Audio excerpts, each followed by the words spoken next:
So ஓகேவா. So இதில் வந்து எல்லாமே கொடுத்தாச்சு, பேஜ் நம்பரோடு கொடுத்துருக்கேன். ஸோ இப்போ இது எப்படி பார்க்குறது அப்படின்னு பார்த்தீங்கன்னா 10th ஸ்டாண்டர்டில் இயல் 6 அப்படிங்கிற 6வது இயலில் வந்து இருக்கக்கூடிய 142 பேஜ் நம்பரை நீங்கள் பாருங்கள். அதே மாதிரி 9th ஸ்டாண்டர்ட் டேர்ம் 2ல் இயல் 2. ஸோ இதே மாதிரி நியூ புக்குக்கும் கொடுத்துருக்கேன். ஸோ இந்த பேஜ் நம்பரில் இருக்குது. ஓகேவா. ஸோ இந்த நீங்கள் டாபிக் வைஸ் படிக்கிறீங்கன்னா இந்த பேஜ் நம்பர்ஸை ஒவ்வொன்றா பார்த்து நீங்கள் படிச்சுக்கலாம். இல்லை அப்படின்னா ஃபுல் புக்கும் படிக்க உங்களுக்கு டைம் இருந்துச்சுன்னா தயவு செஞ்சு ஃபுல் புக்குமே படிங்க. ஏன்னா எதாவது எங்கேருந்து கேட்பாங்க அப்படிங்கிறது தெரியல. இவங்க சிலபஸில் கொடுத்துருக்கிறது ஒரு டாப்பிக்காக இருக்குது, ஆனால் அவங்க கேட்குறது ஒரு டாப்பிக்காக இருக்குது. ஸோ அதனால் தமிழை பொறுத்தளவுக்கு ஃபுல் புக் படிக்கிறது பெஸ்ட்டு. பட் டைம் இல்லை அப்படிங்கிற பட்சத்தில் வந்து அந்தந்த டாபிக் எங்கெங்கே கொடுத்துருக்காங்க அப்படிங்கிறத பாருங்கள். ஸோ எதிர்ச்சொல், இலக்கண குறிப்பு, வினைச்சொல், ஓரெழுத்து ஒரு மொழி, ஓரெழுத்து ஒரு மொழினா நிறைய இடத்துல மென்ஷன் ஆகிருக்கு. அடுத்து ஒரு பொருள் தரும் பல சொற்கள், அதே மாதிரி பல பொருள் தரும் ஒரு சொல், இந்த மாதிரியெல்லாம் கேட்பாங்க, அதுவுமே இருக்குது. அண்ட் பொருந்தா சொல்ல கண்டுபிடிக்கிறது வந்து நியூ புக்கில் நிறைய இருக்குது. அப்புறம் அகர வரிசைப்படி சொற்களை சீர் செய்தல் வந்து நிறைய இடத்துல மென்ஷன் பண்ணியிருக்காங்க. பட் அதெல்லாம் வந்து ஈஸி தான். நீங்கள் ஒரு புக்கில் நீங்கள் அந்த கான்செப்டை புரிஞ்சுக்கிட்டாலே அகர வரிசைப்படி எழுத சொன்னாங்க அப்படின்னா ஈஸியாக எழுதிடலாம். அடுத்து இரு பொருள் குறிக்கும் சொற்கள், ஓகேவா, அதுவுமே வந்து நியூ புக்கில் நிறைய இடத்துல இருக்குது. அடுத்து பேச்சு வழக்கு, எழுத்து வழக்கில் எப்படி சொற்கள் வருது, அதுக்கு இணையான தமிழ் சொல் என்ன அப்படிங்கிறது, பிழை திருத்தம், அது எல்லாமே வந்துடுது. அதுவுமே 2 புக்லேயுமே கொடுத்துருக்காங்க.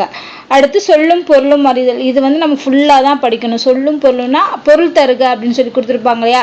ஒவ்வொரு செயலுக்கும் பின்னாடியுமே வந்து அந்த செயலில் வரக்கூடிய முக்கிய சொற்கள் கொடுத்து அதுக்கான என்னது பொருள் கொடுத்துருப்பாங்க, அதை நம்ம படிக்கணும். அதனால 6th to 12th ஃபுல்லாக படிக்கணும். சொல்லுறுப்பு, இணை சொற்கள், அது அடுத்து மருவு வந்து 7th ஸ்டாண்டர்ட்லேயும் வருது, ஓல்டு புக்லேயும் இருக்குது. பிழை திருத்தம், ஓர், இதெல்லாம் வந்து அடிக்கடி கேட்கக்கூடியது. ஓகேவா. இது வந்து அறிந்து பயன்படுத்துவோம் அப்படிங்கிற ஒரு டாப்பிக்கில் வரும். ஸோ அதுவுமே நான் மென்ஷன் பண்ணியிருக்கேங்கன்னு. அடுத்து சொற்களை இணைத்து புதிய சொல் உருவாக்குறது, சேர்த்தெழுதுக மாதிரி. ஓகேவா.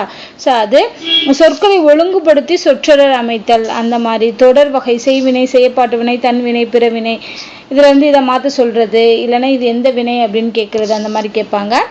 அடுத்து ஒருமைப்பன்மை, பிழை அறிந்து சரியான தொடர் அறிதல் அப்படிங்கிறது கொடுத்துருக்காங்க. அண்ட் கலைச்சொற்கள், ஸோ கலைச்சொற்களை பொறுத்த அளவுக்கு 11th ஸ்டாண்டர்ட் புக்லேயும் இருக்குது, 12th இருக்குது ஓல்டு புக்கில். ஸோ கலைச்சொற்கள் நிறைய இடத்துல மென்ஷன் ஆகி வந்திருக்கும், நல்லா படிச்சுக்கோங்க. அடுத்து பழமொழிகளை பொறுத்தளவுக்கு ஓல்டு புக்கில் நிறைய இருக்குது, நியூ புக்லேயும் இருக்குது. அடுத்து ஓமை தொடர், மரபு தொடர், அதுவுமே கொடுத்துருக்காங்க. ஃபைனலாக பார்த்தீங்கன்னா ஆங்கிலம் மற்றும் பிறமொழி சொற்களுக்கு இணையான தமிழ் சொல்.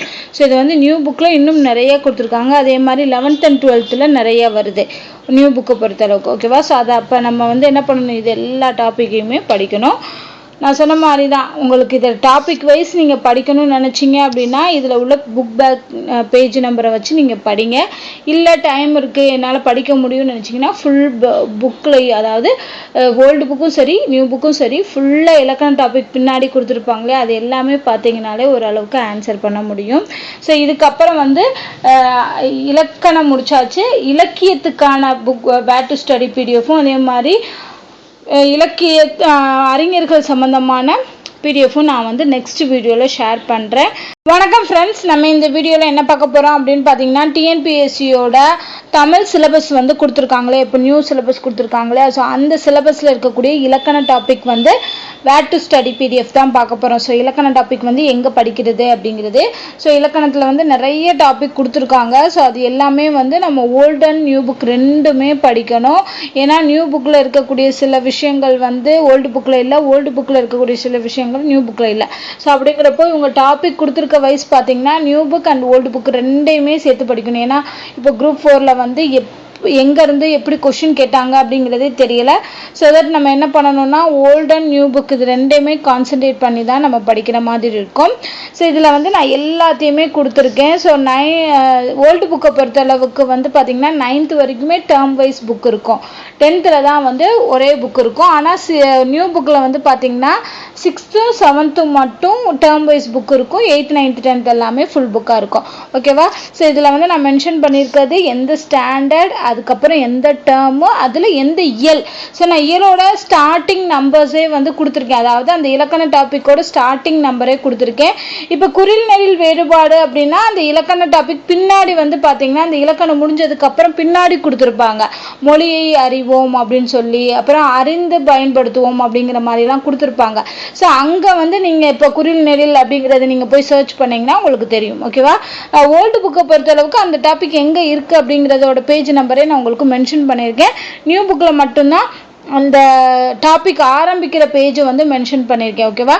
நீங்கள் என்ன பண்ணணும்னா அந்த பாடத்தில் இலக்கண டாபிக் பின்னாடி வரக்கூடிய கொஷின்ஸ் பார்த்தீங்கன்னா இந்த குறில் நெடில் வேறுபாடு, அப்புறம் சந்திப்பிழை, எழுத்துப்பிழை, ஒற்றுப்பிழை அப்படிங்கிறதெல்லாம் பின்னாடி கொடுத்துருப்பாங்க. ஓகேவா?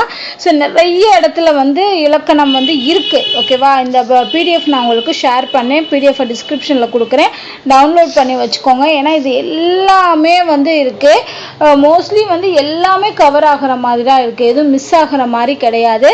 நீங்கள் வந்து இந்த டாபிக் வைஸ் நீங்கள் படிக்கிறீங்க அப்படின்னா நீங்கள் என்ன பண்ணலாம், இந்த இதோட ஒவ்வொரு ஸ்டாண்டர்டையும் எடுத்து அதுக்கு இயல் என்ன, பேஜ் நம்பர் என்ன அப்படிங்கிறத கொடுத்துருக்கோம்.